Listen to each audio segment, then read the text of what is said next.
Vous écoutez Tech Café, votre rendez-vous sur l'actualité des nouvelles technologies. Nous sommes en septembre 2024 et c'est l'épisode 380. C'est un nouveau signe des temps qui se manifeste à nous avec un accord entre Lionsgate, l'entreprise américaine bien connue du monde du cinéma, probablement connue pour les plus technophiles d'entre vous, pour les plus cinéphiles d'entre vous, et Runway pour la génération de vidéos. Donc c'est un deal signé, un nouveau pas est franchi dans la conquête des intelligences artificielles génératives. Évidemment, ça va nous laisser la place à parler de tous ces sujets et de l'actualité des nouvelles technologies de cette semaine. Je suis Guillaume Vendée, podcasteur technophile enthousiaste, et je retrouve le responsable, une fois de plus, du conducteur de cet épisode, c'est Guillaume Poggiaspala. Salut Guillaume, comment vas-tu ? Ça va très bien. Ah, ça me fait plaisir quand tu vas bien, comme ça, voilà, pas de précision, on va droit à l'essentiel, j'adore ça. Merci Guillaume, et puis je suis ravi aussi parce que ça nous arrive de temps en temps, on accueille une troisième voix pour co-animer ce podcast avec nous et nous donner son regard. Il nous vient du domaine médical, vous l'avez peut-être déjà entendu dans Tech Café, c'est Steph, alias Steph500. Salut Steph, comment vas-tu ? Salut, merci beaucoup pour l'invitation, très content d'être là. Ravi aussi, et puis c'est toujours cool d'avoir comme ça un observateur qui vient quelque part fact-checker ce qu'on se dit dans Tech Café en live, et puis tu apporteras ton regard quand tu le souhaites, ou ta contradiction au fur et à mesure. Ça part. Après, fact-checker le zizou de la tech, je m'en voudrais un peu. On verra. Bien en coup de boule. Même Zizou a besoin de temps en temps de rappel à l'ordre, tu vois, il y a des arbitres. Bon. C'est vrai. Merci infiniment à Le Nutch, à Johan Adjovi, à Bibuzard, Florian Lebrun, Marin ou Marine Néret, Jaya, Jamflo, Top, autant de noms qui illustrent et qui citent des personnes qui ont choisi soit de nous soutenir, soit de modifier leur engagement, et c'est toujours un grand plaisir quand des personnes modifient leur engagement. Alors c'est encore mieux quand c'est des modifications à la hausse, mais même c'est toujours aussi appréciable de voir qu'il y a des personnes qui réévaluent un peu à la baisse leur participation, parce que ça veut dire que ils considèrent qu'ils ont quand même envie de renouveler leur soutien, même si le montant qu'ils souhaitent mettre en œuvre pour patreon.com/techcafé est un petit peu inférieur, parce que vous avez tout à fait la possibilité de moduler votre participation. Donc merci beaucoup. Évidemment, certains ont choisi d'arrêter de soutenir le podcast. Merci beaucoup à eux d'avoir soutenu Tech Café pendant quelques temps, et donc les nouvelles personnes qui viennent remplacent les personnes qui ont arrêté de nous soutenir. Il y a, je crois que c'est 495 soutiens sur Patreon. Mais qu'est-ce qu'on attend pour être à 500 ? En plus, là, il y a Steph500 dans le podcast. On arrive bientôt en 2025. Je pense que pour toute cette symbolique-là, il faut qu'on soit 500 soutiens. J'arrive presque à me demander si je ne vais pas me créer des faux comptes Patreon pour nous auto-soutenir sur Tech Café pour qu'il y ait ce chiffre rond qui soit atteint. Non, je n'irai pas jusqu'à biaiser les résultats de cette manière-là. En tout cas, pour celles et ceux qui écoutent le podcast pour la première fois et qui se demandent un petit peu de quoi je parle, donc Patreon, c'est un espace qui est accessible à l'adresse patreon.com/techcafé, avec lequel vous pouvez quelque part accéder à une partie premium, une partie VIP de Tech Café. Le podcast est bien entendu gratuit, mais vous pouvez choisir de nous donner l'équivalent d'un café par semaine, ou plus si affinité, et profiter en échange d'un flux privé que vous pouvez ajouter dans votre app de podcast habituelle. On m'a même demandé encore tout récemment comment on faisait pour l'ajouter dans Apple Podcast, parce que oui, c'est possible dans toutes les apps, y compris dans Apple Podcast, de rajouter un flux RSS privé. Comme ça, vous avez vos propres épisodes et vous écoutez les épisodes sans la pub. Et puis, vous avez de temps en temps des infos exclusives, soit parce qu'elles arrivent un petit peu avant, soit peut-être parce que j'aurai des messages un petit peu privés à vous partager, si tant est que privé pour 500 personnes, ce soit encore privé. Mais bon, vous m'avez compris. Si jamais vous voulez vous assurer que Tech Café reste encore longtemps dispo, si jamais ça représente pour vous une info qui est utile dans votre quotidien, que ce soit à titre pro ou à titre perso, s'il vous permet de passer un bon moment pendant votre sport, vos activités personnelles ou durant les transports, venez vous inscrire et nous soutenir sur patreon.com/techcafé. Et d'ailleurs, j'en profite parce que là, je donne des cas d'usage du podcast, des cas de consommation. Je vous avais sollicité, il y a de ça quelques semaines maintenant, au travers d'un sondage. J'ai eu beaucoup de réponses à ce sondage. Ça permet d'avoir plein d'infos sur vous, plein d'infos sur la manière dont vous percevez, vous consommez le podcast en général, mais bien évidemment plus spécifiquement Tech Café. Si jamais vous voulez des infos, une restitution de ce sondage, j'ai diffusé un épisode ce week-end qui vous donne toutes ces infos-là. Je pense que je reviendrai avec des infos texte parce qu'on me les a demandées et je pense qu'il y a une partie d'entre vous qui serait intéressée pour retrouver ces infos de manière visuelle plutôt qu'au travers d'un épisode de podcast. Mais si vous voulez une synthèse et ma perception de ces différentes infos, allez écouter l'épisode qui a été diffusé ce dimanche. Merci aussi à celles et ceux qui acceptent de passer quelques minutes pour déposer un avis sur Apple Podcast ou sur Podcast Addict. En l'occurrence, c'est Ali qui est venu déposer un avis sur Podcast Addict. Je cite « Des heures de temps de veille technique de gagner ». Mais en fait, oui, c'est vrai, il faut le dire ça au passage. Donc, je vais au bout de la vie. Grand merci pour ce travail de grande qualité. Je pense que ce qui vous est mis à disposition dans ce podcast, c'est aussi quelque part du temps de veille sur le plan technique, sur le plan sociétal, sur le plan des enjeux des nouvelles technologies, qui vous est livré tout cuit et vous pouvez en profiter pour le consommer durant les transports, durant les moments que vous avez de dispo dans votre journée. Je vous invite aussi à commenter sur techcafé.fr ou sur le serveur Discord et même à réagir aux autres discussions qui tournent autour de celle du podcast sur le serveur Discord, techcafé.fr/Discord. De toute façon, tous les liens, y compris les liens des articles qui permettent de relayer les sujets dans les épisodes, sont dans les notes de l'épisode et sur techcafé.fr. J'ai reçu un message via mail, via le formulaire techcafé.fr de Charlie, je le cite, mon très cher Guillaume. Mes très chers Guillaume, avec un S à Guillaume. Pour commencer, laissez-moi vous remercier pour un podcast tellement divertissant et informatif. Merci beaucoup. Il y a cependant une information qui me manque. Qu'est-il devenu de la métaverse ?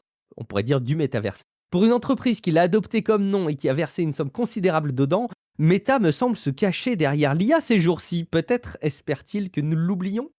Comme on dit de mon côté de la Manche, what gives, donc j'imagine que c'est une personne qui nous écrit depuis le Royaume-Uni, peut-être depuis en tout cas ces contrées proches du Royaume-Uni. Merci beaucoup en tout cas de nous envoyer ce message que tu conclus par continuer le superbe travail. Je vous promets 5 étoiles et un bon avis Apple bientôt. Sujet à une réponse à la question, bien sûr. Écoute, je me lance pour dire tout simplement qu'effectivement, ça me semble effectivement être un signe là aussi des temps que Meta ne parle plus tellement de métavers. D'aucuns pourraient considérer que leur plan reste intact. Je crois malgré tout que les annonces ne sont pas légion sur ce sujet. Je crois qu'il y a des annonces qui sont peut-être prévues demain, si je dis pas de bêtises, au moment où on enregistre. Meta Connect. Voilà, Meta Connect. Donc on aura peut-être là des infos. Est-ce qu'elles tourneront autour du métavers ? Pas sûr. Qu'est-ce que t'en penses, Guillaume ? Oui, si, enfin oui et non, enfin c'est toujours compliqué parce que ils n'ont pas abandonné vraiment le metaverse dans le sens où ils vont continuer de faire des quests, ils vont continuer de faire des lunettes de réalité augmentée et peut-être que au MetaConnect on aura effectivement leur version des lunettes de réalité augmentée. Pour l'instant c'est des trucs qui restent encore un petit peu proto, c'est pas encore vraiment prêt quoi. Mais on voit que Snap est aussi sur le coup, on voit que Apple quand même a mis un pied dedans. Du coup, cette histoire de réalité augmentée, c'est quand même quelque chose qui est toujours en cours de cuisson, on va dire. Donc, une cuisson lente cuit, à basse température. Voilà, ça mijote, doucement. On va laisser mijoter. Et puis, je termine ce tour de piste des interactions juste en mentionnant, parce que j'ai eu plein de retours, c'est incroyable. On fait un podcast sur la tech et puis, de temps en temps, on mentionne des trucs qui n'ont rien à voir et les gens réagissent beaucoup dessus. Vous avez été marqué par le Tancarville, par les Tancarville. Alors, il y a la team de ceux qui étendent déjà leur linge sur des Tancarville et toutes les autres personnes qui découvraient le terme. Écoutez, c'est aussi ça, le podcast. Sans autre forme. Juste pour info, je suis team Tancarville aussi. Quand tu mais oui quand tu l'as dit, ça m'a parlé tout de suite. Donc, je sais pas comment il faut que je le prenne, mais en tout cas... Si, ça veut dire que tu fais partie de ces gens de grande qualité qui appellent leur étendoir un Tancarville. C'est ça, on est bien d'accord. Ok, c'est bon alors. Il y a un côté un peu classe comme ça. Allez, sans autre forme de procès, on parle donc de ce tout premier sujet qui va nous permettre de dérouler plein d'autres informations, vous l'avez compris, mais une signature, un deal entre Lionsgate, cette entreprise de l'industrie du cinéma assez conséquente qui signe et qui assume le fait d'être, j'ai l'impression, un peu la première à signer ce type de deal autour de la génération de vidéos par intelligence artificielle, Guillaume.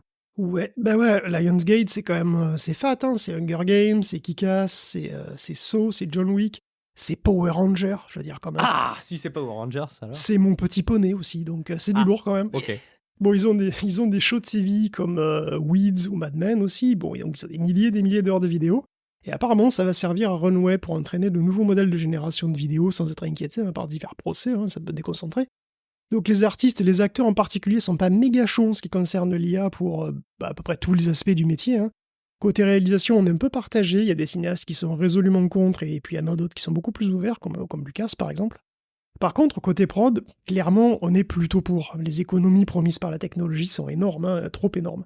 Et on s'en rend bien compte au fur et à mesure que les générateurs actuels se raffinent et intègrent de nouvelles fonctions. Hein. D'ailleurs, Runway Gen 3, qui est un des meilleurs, disons, générateurs vidéo du moment, vient de rajouter la possibilité de faire du vidéo-to-vidéo.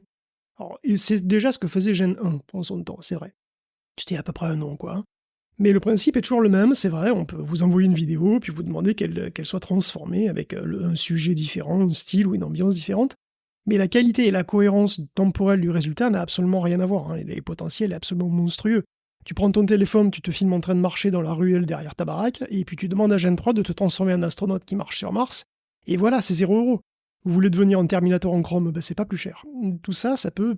Donc, en fait, même tout, hein, n'importe quel film peut potentiellement être filmé avec du carton et transformé en photoréaliste gratos, quoi. Et ça vaut aussi pour la modélisation 3D, hein. Tu peux faire un rendu absolument tout pourri en polygone, et puis tu demandes d'avoir le rendu Pixar par ailleurs.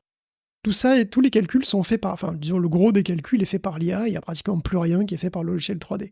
Alors pour l'instant, comme toujours, c'est peut-être encore avec des résolutions, une qualité qui ne sont pas totalement suffisantes pour le cinéma. Mais bon, on sait que c'est envisageable, et on sent que la possibilité pourrait venir très vite, cette décennie probablement. C'est marquant de voir ce changement et puis je repense, tu vois, à ces adaptations que fait Disney notamment de tous ces longs métrages, alors en dessin animé, qu'ils réadaptent en film. Je pense voilà à La Petite Sirène, etc. Enfin, il y en a plein. Hein. J'imagine que limite, si on se projette dans quelques années dans le futur, limite, ils n'auraient même pas à travailler en fait. Ils pourraient très bien imaginer prendre le dessin animé, boum, ils l'envoient dans un truc comme ça, puis ils disent retraite-le-moi comme si c'était un film, quoi. Et boum, ça le Ouais. sortirait tout cuit. Bah, quasiment, mais c'est vrai, hein.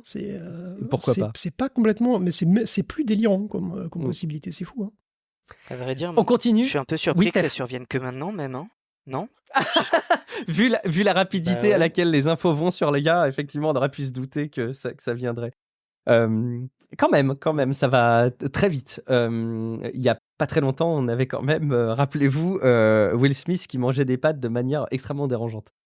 On continue parce que il y a des infos aussi sur plein de services qui intègrent là aussi hein, de la génération de vidéos par intelligence artificielle, dont Oui, bien Google, hein, sûr. forcément pour YouTube notamment. Bah alors, ça fait pas mal de temps, hein, tu sais, effectivement, que les générateurs de vidéos, tout vidéo existent. Hein. On a AnimateDiff, par exemple, qui permettait de faire ce genre de truc, et on a tous vu, enfin, en tout cas, beaucoup sont sans doute vus sur les réseaux sociaux, ces jeunes filles qui dansent comme ça, avec divers styles qui sont changés comme ça par IA. Donc, on avait déjà ce type de truc, mais on a toujours eu des problèmes de consistance, quoi, hein, de continuité temporelle et tout ça.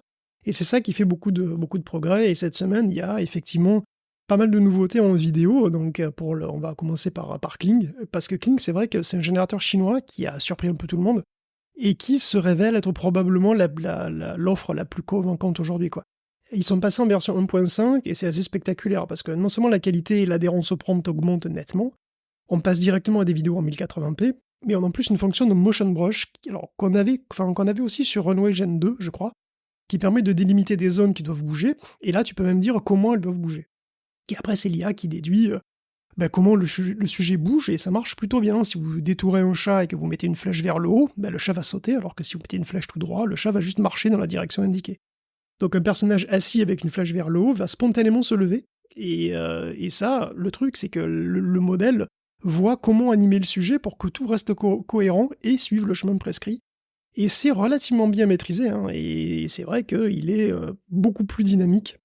Alors, je trouve qu'il est plus dynamique que Gen 3 et que Gen 2 aussi en son temps, qui avait aussi cette histoire de motion brush. Donc, Kling 1.5 fonctionne avec du texte et des images, et franchement, de ce qu'on voit, il n'a pas grand-chose à envier à Sora.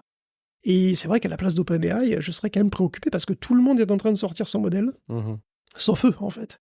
Donc, par exemple, il y a Google, effectivement, qui va lancer son modèle VO, qui va générer des vidéos plutôt de fond pour les shorts YouTube. Ils appellent ça les Dream Screen, donc c'est des vidéos en format vertical, donc apparemment c'est des trucs qui font plutôt 6-10 secondes, mais c'est quand même en haute qualité, je cite. Hein. Et puis, puisqu'on y est, on peut aussi d'ailleurs citer quelques nouveautés qui ont été annoncées à la Made on YouTube, puisque Dreamscreen a été annoncé à la Made on YouTube, et il n'y a pas eu que ça, en fait. Il y a aussi le lancement de Communities pour YouTube, qui est une sorte de Discord intégré. Et on a aussi YouTube Shopping pour acheter des conneries, les conneries que vous voyez dans les vidéos YouTube. Alors l'effort d'instagramisation, si tu veux, ou de tiktokisation de YouTube m'enchante pas plus que ça, mais enfin bon, voilà, c'est effectivement une tendance. Plus intéressant, il y a la fonction de doublage automatique aussi qui arrive. Ça permet vraiment de considérablement augmenter l'audience d'une vidéo potentiellement, et ça c'est beaucoup plus intéressant, je trouve. Donc il y a une fonction vidéo qui est elle aussi réservée aux créateurs qui arrivent chez Snap, donc c'est un petit peu le même principe que VO chez YouTube, hein. Bon, c'est des vidéos d'ailleurs qui sont watermarkées par ailleurs, et qui sont là pour faire un petit peu ambiance, quoi. Et il y a même chez Amazon, où on a droit à un nouveau générateur vidéo, qui est là encore réservé aux créateurs, mais là c'est plutôt aux pros, donc aux vendeurs tout simplement. Cette fois c'est les vendeurs pros, hein. Le but c'est de mettre en scène le produit, donc tu envoies une photo de ton produit, puis il le met en scène dans des vidéos sexy / glamour, hein. Des vidéos terriblement génériques, hein, que d'ailleurs tout le monde va finir par avoir, donc voilà la valeur ajoutée, on verra l'usage. Et on peut finir sur un acteur dont j'ai pas parlé, qui est Luma, qui avait été aussi un des premiers générateurs vidéo grand public, qui évolue lui aussi en rendant sa Dream Machine accessible aux développeurs via une API, et qui permet aussi de générer des vidéos à partir de textes, d'images, qui permet aussi l'extension de vidéos, l'interpolation entre 2 images, etc. Des sets de fonctions qui commencent à se généraliser un petit peu chez tout le monde. Ça avance donc hyper vite. Et c'est hyper impressionnant, hein. Enfin, je me permets, mais Guillaume, je pense que tu finis un peu blasé là. La démonstration de Kling, elle est incroyable. C'est pas juste, elle tient la route. Enfin, franchement, ça te laisse pantois. Ça dure 1 minute 30. J'engage tout le monde à aller juste regarder la vidéo. Franchement, si c'est ça le futur de la production cinématographique et de la façon dont on va l'utiliser plus tard, c'est hallucinant, hein. Vraiment. Ouais, mais Et ça c'est explique, il y a des pourquoi exemples sur Lionsgate YouTube. signe des deals, hein, Oui, forcément. c'est effectivement. Mais non, mais il y a des vidéos, effectivement, on voit des vidéos sur Reddit ou sur YouTube de gens, ou sur X, hein, de gens qui s'essayent un petit peu à ce truc-là. Alors évidemment, ils prennent toujours les meilleures générations, hein. Faut toujours se dire que on voit que le meilleur. Évidemment. Mais c'est vraiment, parfois, si tu veux, c'est bluffant, quoi, parce qu'il y a vraiment des effets. Enfin, là, en plus, la lumière est mieux gérée dans la version 1.5, il y a des effets de profondeur de champ qui sont mieux gérés, la continuité Le est très chat bonne. qui saute, enfin, je veux dire, même le chat qui saute, ils ont réussi à reproduire presque de la physique. Tu sais, dans la façon dont il va se retourner, Oui, c'est incroyable, incroyable, vraiment. Avec une cohérence, quoi. C'est-à-dire que le chat au début et à la fin, ça reste grosso modo le même chat. Bon, je vais pas regarder dans les détails de ses tâches. Parce que croyez-moi, je m'y connais en chat. Souvent, j'observe la Déjà, croissance des chatons, c'est etc. ça. Déjà, ça reste un chat, donc c'est déjà ça reste. Et pas un chat qui mange des pâtes. Voilà, donc ça c'est important. Ouais, effectivement.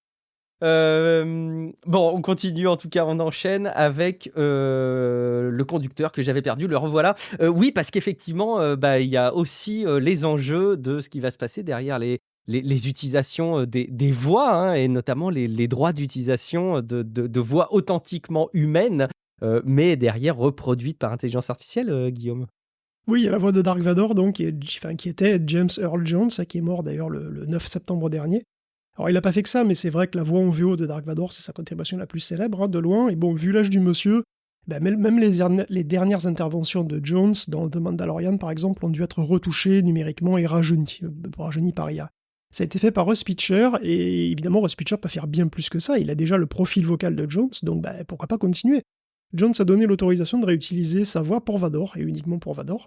Mais ça veut dire que le site va continuer à avoir la même voix pour l'éternité. Alors apparemment, les droits de reproduction sont pas dispo pour tout le monde, hein, parce que c'est pas le seul truc. Enfin, on avait eu, par exemple, vous vous souvenez sans doute, dans Rogue One, il y avait le général qui était joué par Peter Cushing, qui était présent, alors qu'il est mort en 94. Et il a quand même joué dans le film, et en fait, apparemment, c'est sans autorisation de la famille. Bon, apparemment, Lucasfilm a un procès sur le dos à cause de ça. Les acteurs sont très diversement disposés face à tout ça. En général, ils sont plutôt mal disposés, hein. Il y a des lois qui sont en train d'être mises en place en Californie en particulier, mais pas que. Et d'ailleurs, la semaine dernière, on avait parlé donc déjà de 2 lois qui portaient là-dessus, hein. C'était la AB 2602 et la AB 1836, qui requièrent que les studios aient l'aval des ayants droit pour chaque reproduction de la voix ou de l'image. Et pareil pour les acteurs morts, d'ailleurs, avec un contrat avec la famille, hein, qui doit être signé.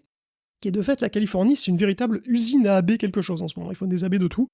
Il y a au moins 8 lois qui sont sorties qui couvrent pas mal de trucs. Alors, il y a la AB 2655 qui force les plateformes à éliminer ou signaler les deepfakes reliés aux élections. Il y a la AB 2839 qui concerne les utilisateurs qui posteraient des deepfakes politiques pour tromper les gens en période électorale.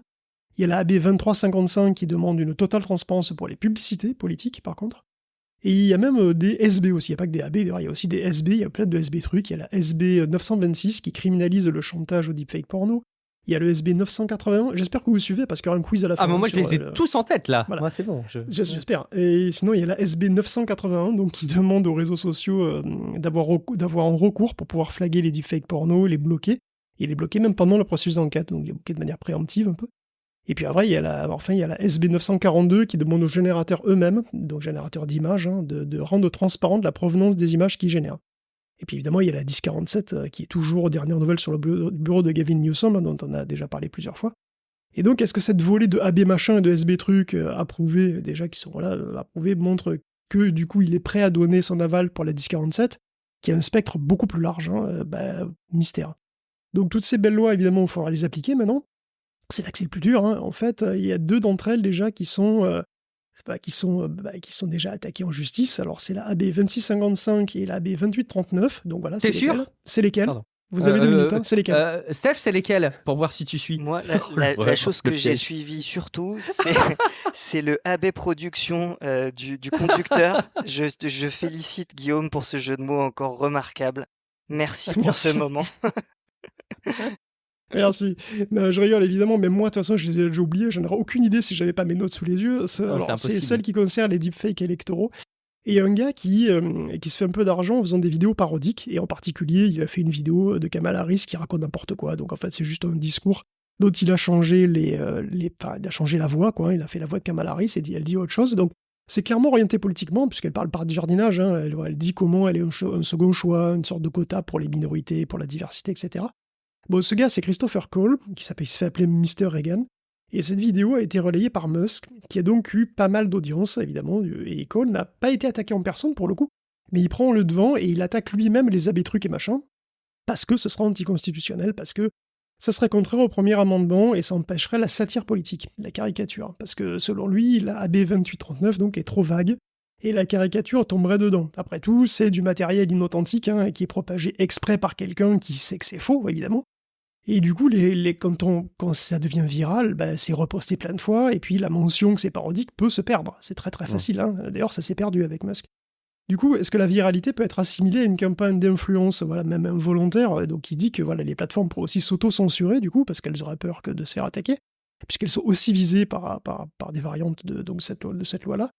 Et c'est une question qui est pour le coup pas délirante. Parce que, effectivement, comment gérer la satire qui est, effectivement... la satire est par définition un mensonge, c'est volontaire, c'est par définition un mensonge, quoi. Donc c'est pas... Pour le coup, c'est pas une question complètement délirante. Alors bon, évidemment, Musk s'en est mêlé. Et tout de suite, ça relève le niveau, puisqu'il a écrit « J'ai vérifié avec une sommité mondiale qui s'appelle le professeur Secondisnuts. » Voilà, Secondisnuts. Et il dit que la parodie est légale aux États-Unis. Donc voilà, merci Elon. Heureusement qu'il est là, n'est-ce pas ? Heureusement qu'il est là pour déclarer.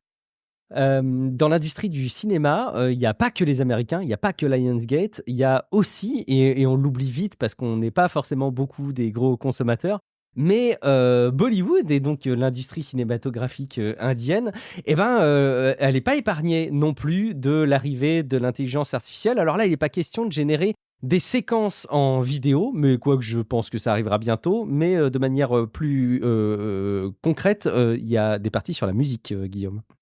Oui, alors vous connaissez Ram Gopal Varma ? Oui, moi je le connais, j'ai lu l'article que tu as mis dans les notes de l'épisode. Donc, il a produit des trucs incroyables comme Rangila, Sarkar et Satya, c'était impressionnant. Non, j'en connais aucun, bien sûr, c'est du Bollywood, c'est vraiment pas mon truc, mais bon, c'est un réalisateur indien qui a eu l'air prolifique en son temps, apparemment. D'après Wikipédia, il a plus fait de films après 2014, mais il a l'air de s'être reconverti dans la production de musique de films, avec un truc qui s'appelle RGV Den Music. Alors, la particularité de cette boîte, c'est que c'est des mecs qui utilisent Suno et Udio, pour faire la musique. Et puis c'est à peu près tout, puisque c'est de la musique générative pour le cinéma, et d'ailleurs ça sonorisera son prochain film qui s'appellera Sari. Alors l'argument est assez simple, les compositeurs c'est chiant. Voilà, c'est lent, ça rate les deadlines, c'est pas réactif. Ça demande de l'argent en plus. Bah ouais, quand on veut changer des trucs, c'est long, et puis ça a des prétentions artistiques, et puis effectivement, ça coûte du blé. Donc 0 étoile, on ne recommande pas, donc Udio, ça coûte virtuellement rien, et puis ça a aucun de ces défauts-là, donc youpi. L'Inde, c'est quand même un gros marché du cinéma, c'est le plus prolifique du monde. Hein. Si les producteurs sont séduits par la génération audio, ça pourrait faire mal. Ça pourrait se propager un peu partout. Il risque d'y avoir du coup moins de place pour les vrais musiciens dans les prochaines TV, hein, prochaines productions de télévision ou ciné ou je sais pas. C'est un peu toujours la même litanie, mais chaque semaine, c'est vrai, apporte son lot de nouveautés qui mettent en danger un métier ou un autre. Et un métier ou un autre, et d'ailleurs, c'était aussi une des inquiétudes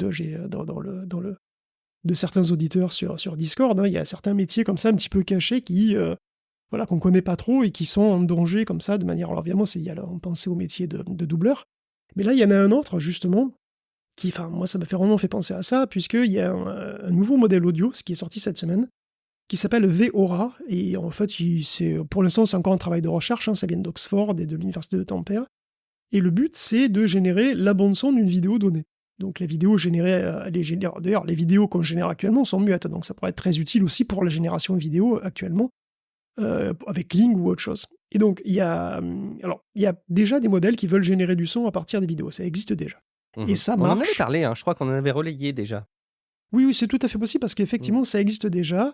Mais le truc, c'est qu'il y a souvent des soucis de synchronisation. Puisqu'en gros, l'IA qui regarde la vidéo, elle va produire... Alors, si dans la vidéo, il y a un marteau qui tape, elle va produire un son de marteau. Mais le truc, c'est que les coups ne seront pas forcément au bon moment. C'est encore difficile de faire ce genre de truc. Et c'est exactement c'est le problème que résout VORA. Donc VORA, il rajoute une phase d'alignement temporel, hein, ce qui fait que le son sera synchrone avec les événements. Ils seront aussi sémantiquement corrects. Donc, ils sont sémantiquement corrects et synchrones. Sémantiquement corrects dans le sens où si c'est un marteau, ça sera un bruit de marteau, quoi. Et si c'est un chien, ce sera un aboiement, etc. Alors, c'est assez marrant de voir les exemples. Il y a plein d'exemples qui sont fournis. Et par rapport à l'audio réel, ce qui est marrant, c'est que la bande-son est différente, mais elle est crédible. Par exemple, s'il y a un chien qui aboie, on n'aura pas la même voix du tout. Ce sera pas même la voix du chien, c'est pas le même aboiement. Mais par contre, ce sera les aboiements au bon moment. Si c'est une voiture qui accélère, elle n'aura pas le même bruit de moteur. Alors, les connaisseurs pourront peut-être noter d'ailleurs que c'est pas cohérent, mais disons que, voilà, au moins, en tout cas, c'est une voiture qui accélère, le bruit d'une grosse bagnole qui accélère au bon moment, qui est cohérent avec le mouvement qu'elle a, quoi. Et du coup, ça pose aussi la question du métier de bruiteur. De gens qui s'occupent de bruiter à la télé ou au cinéma, de ceux qui s'occupent des effets sonores, quoi. Là, les générateurs audio qui font des effets sonores, c'est pas nouveau, ça existe depuis un petit moment. Il y a Stability AI, par exemple, en fait, mais là, tout est intégré et la vidéo se sonorise un petit peu toute seule, en quelque sorte, donc c'est encore un pas d'après. Ça me rappelle les reportages que j'avais vus à l'occasion des films Dune, où ils expliquaient la manière dont étaient composés les sons, qui étaient vachement travaillés durant ces dernières années. Et a priori, c'est de moins en moins le cas, mais avec des éléments extrêmement physiques, hein, encore une fois. Je ne sais pas si ça aurait encore sa place ou si ça va encore alors, justement, permettre pour le coup, je pense que ça pourrait avoir encore sa place parce que je serais très curieux de savoir comment ils sonorisent un ver des sables, parce que les vers des sables, ça court pas les rues. Donc il n'a pas des masses de modèles, tu vois, de quel bruit ça fait, comment ça gueule. Tout ce qui est de l'ordre de la science-fiction, c'est vrai que ça doit être compliqué. J'étais tombé aussi sur un article où ils expliquaient le bruitage des sabres laser aussi, intéressant. Très bien, et puis on a un nouveau modèle qui sort, comme tant d'autres maintenant, qui permettent de travailler la colorimétrie d'une animation, Guillaume. Oui, alors LVCD, c'est un autre exemple de modèle qui est vraiment stupéfiant et qui est à la fois génial et terrifiant pour une partie des salariés du secteur de l'animation. Hein. On a déjà parlé d'un autre modèle qui approche un petit peu ce qui est fait là. C'était, à l'époque, on parlait d'un modèle qui permettait de générer des images entre deux scènes. Donc on aurait, en gros, deux scènes clés. Donc on aurait aussi les esquisses d'une scène de deux scènes clés, quoi, et puis ça interpolerait entre les deux. Là, c'est un petit peu la même chose, mais en réalité, c'est que ça va plus loin parce que les mouvements permis sont plus amples. Parce que la génération, elle se fait sur le support, si tu veux, des esquisses que tu as. Le principe, c'est d'avoir une image de référence qui doit être en haute qualité, avec tout en couleur, tout ça, vraiment comme tu veux la colorer, quoi. Et puis après, tu as les schémas, les croquis au trait de tous les sujets. Et puis, c'est ça que tu fais bouger. Donc, en fait, c'est ce que font les animateurs. Hein. Je veux dire, ils font les croquis, bien entendu, des scènes, des intervalles. Et puis après, ce qu'il fait, c'est que le modèle va se charger de générer toute la scène en couleur et en haute résolution, et en haute qualité, uniquement avec les mouvements du schéma. Donc, les séquences animées sont très, très convaincantes. Il y a des exemples avec le voyage de Chihiro, avec Big Fish and Begonia ou Princesse Mononoke. Et alors, c'est pas très long, c'est dans les 10 secondes pour l'instant. Mais honnêtement, si je savais pas que c'était reconstruit par une IA, j'aurais pas deviné. Donc c'est une technologie qui paraît quand même plutôt mature déjà, et ça pourrait révolutionner l'animation. Si tu peux quasi tout faire avec des esquisses et juste les scènes clés colorées, puis après juste les esquisses, c'est 3-4 fois moins de boulot. C'est fou. Et en même temps, si ton job à toi c'est d'être intervalliste dans un studio, bah, c'est les boules parce que, voilà. Mmh. Par- Voire même fournir directement un storyboard ou même une bande dessinée et lui dire bah, adapte-moi ça en vidéo. Finalement, le truc arrivera probablement à le faire aussi très Il, rapidement. il me semble que Ça justement fait peur. tu avais parlé d'un outil à peu près identique il n'y a pas si longtemps que ça, Guillaume, Oui, c'est vrai, tout à fait. Ouais, ouais. et C'est le tu deuxième de ce type-là. et t'as une Et idée je de pense que comment ça celui-là, se... Ouais, par rapport au précédent, c'est quoi qui fait de plus concrètement? bah, concrètement, j'ai l'impression en fait que comme le truc, c'est qu'il fait pas vraiment d'interpolation, c'est il s'appuie sur les croquis de mouvements pour les générer. Ce qui fait que tu peux avoir des mouvements très amples, tu peux avoir beaucoup plus de différences entre les images si tu veux. En fait, ça peut bouger beaucoup plus et c'est beaucoup plus conforme à ce que tu veux, puisqu'à chaque fois, c'est guidé par les croquis que tu fais toi. C'est pas alors que la dernière fois, c'était plutôt une interpolation entre deux images qui était, disons, comme c'est une interpolation entre deux images, bah, ça a plus de chances de partir en couille si les deux images sont très différentes. Tu vois ce que je veux dire? Ok, ok. Hmm.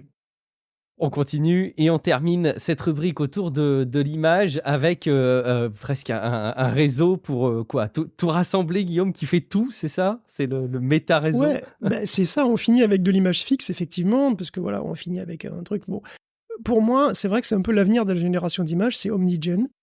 Alors, peut-être pas lui explicitement, vraiment, bon, là, c'est toujours pareil, hein, on parle disons, on parle de recherche encore, de choses qui sont encore du domaine de la recherche, mais qui vont aller très vite, qui vont devenir très vite des trucs utilisables. Et je pense qu'il montre la voie parce que c'est une voie que j'avais déjà décrite, hein, c'est que les modèles vont devenir de plus en plus nativement multimodaux, et donc ils pourront comprendre et générer toutes les modalités. Et le texte sera une modalité parmi d'autres. Donc on peut considérer le texte et l'image indifféremment, du coup, avec OmniGen.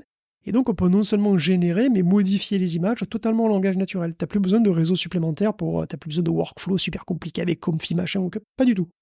En fait, OmniGen, il n'est pas à la base totalement multimodal, hein, encore, dans le sens, enfin, disons, au sens où je le verrais, parce qu'il se repose sur un modèle de texte. En fait, ils ont pris Phi3 de Microsoft, hein, qui est donc un modèle de langage classique, on va dire. Et ce qu'ils font, c'est qu'ils vont lourdement le customiser. Donc ils vont le réentraîner, lui rajouter des bouts, enfin bon, allez, ils vont faire des opérations assez lourdes dessus.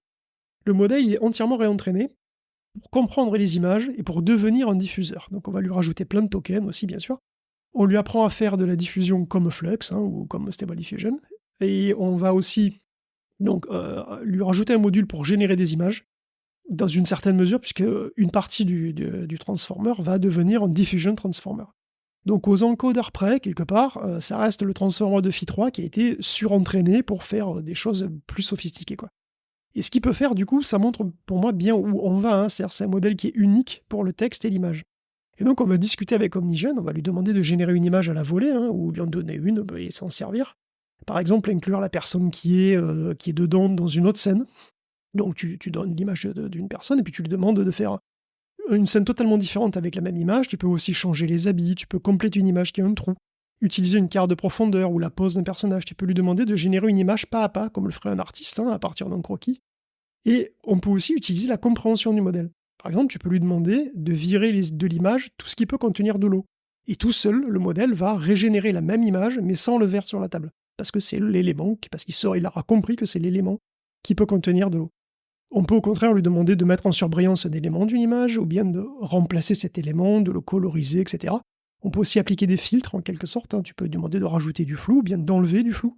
Tu peux lui demander de copier le style d'une image sur une autre, etc. Et en fait, pour les connaisseurs, tout ça c'est déjà possible avec les control nets, les IP adapteurs et compagnie. Mais ça veut dire qu'il faut plusieurs réseaux, qu'il faut les assembler, voilà, que c'est relativement complexe. Il faut une bonne connaissance quand même de logiciels qui ne sont pas toujours méga intuitifs. Là, il n'y a plus besoin de rien de tout ça. Tu as un seul réseau, une seule interface, et c'est le langage naturel. Donc en gros, tu n'as pas d'interface, et tu peux tout faire avec. Eh ben, c'est formidable de s'imaginer qu'à l'avenir, il n'y en aura qu'un seul qui gouvernera toutes les images. Mais bon, de toute façon, effectivement, j'imagine que les outils vont tendre à évoluer. Et puis cette multimodalité qui va s'installer va faire que tout cela va se parler. On n'est pas au bout de nos surprises. Du coup, forcément, on a commencé à le dessiner un petit peu sur certains métiers très spécifiques dans le monde du cinéma. Mais on peut aussi, du coup, s'appuyer sur toutes ces infos pour commencer à regarder tout ce qui va se passer sur le plan des usages et donc des conséquences dans la société au quotidien pour nous tous. On va regarder donc d'un point de vue sociétal et notamment Google qui, lui, propose et aimerait bien trouver une solution miracle qui contenterait tout le monde. Bon courage pour la traçabilité des images. C'est un sujet qu'on a déjà commencé à aborder. Forcément, il suit logiquement l'avancée de la génération des images par intelligence artificielle, mais j'ai l'impression que les solutions avancent pas vite non plus là-dessus. On l'a vu avec les AB machin truc, on va s'attendre de plus en plus à ce que les plateformes permettent une transparence et une certaine traçabilité des images. Des images IA ou pas, de toutes les images en fait. Et c'est pas du tout facile. Alors Google veut essayer d'y parvenir en intégrant le C2PA, donc c'est la Coalition for Content Provenance and Authenticity. Et on avait déjà mentionné le C2PA, d'ailleurs il me semble, parce que c'est un truc qui date de 2019, et c'est une association qui comprend Adobe, Amazon, la BBC, Intel, Meta, etc. Alors le but c'est d'avoir une norme de métadonnées qui permette de tracer la provenance et les modifications aussi apportées à une image, donc il faut que toute la chaîne de la création jusqu'à l'affichage et toutes les modifications soient compatibles C2PA. Et donc on en est à la version 2.1 déjà de la C2PA qui a 3 piliers, donc il y a une signature digitale, il y a des métadonnées évidemment, et puis un watermarking. Alors l'algo, de ce que j'en comprends pour watermarker, il est libre, mais il est aussi spécifié dans les métadonnées. Donc s'il y a watermarking, on saura avec quoi le retrouver, avec quel logiciel le retrouver, sous quelle norme, etc. Alors le but de Google, c'est d'intégrer ça à ses services, les services Search, YouTube, Ads, etc. Ce qui veut dire qu'il sera possible, quand on fait un clic droit à propos de l'image, on aura tout ce que contient le C2PA, le certificat C2PA, c'est-à-dire la provenance, par qui ça a été modifié, etc. Donc à supposer évidemment que ces infos soient présentes, évidemment. Ce qui sera le cas dans une minorité d'images, dans un premier temps sans doute, et peut-être pour un petit moment, parce que encore une fois, il faut que tous les outils de création de la chaîne les utilisent, donc que le créateur aussi veuille bien les utiliser, et puis il faut que tout soit compatible avec la même version, parce que vous avez compris, on a la version 2. Donc il y a déjà eu pas mal d'itérations. Tout ça c'est compliqué, c'est là depuis 5 ans, évidemment les outils d'Adobe supportent ça, les générateurs d'images commerciaux aussi, en général, ou bien ils peuvent le supporter, disons, mais ça reste volontaire quand même. Donc c'est pas gagné, c'est une bonne initiative de Google sans doute, mais certainement pas une panacée. J'ai l'impression qu'il n'y a pas de précédent dans l'histoire de la technologie, d'un besoin comme ça d'authenticité d'une réalisation et qui fasse l'objet d'un consensus sur la mise en œuvre. Vraiment, j'ai pas d'équivalent, j'arrive pas à trouver d'analogie qui permettrait de montrer l'enjeu que ça représente.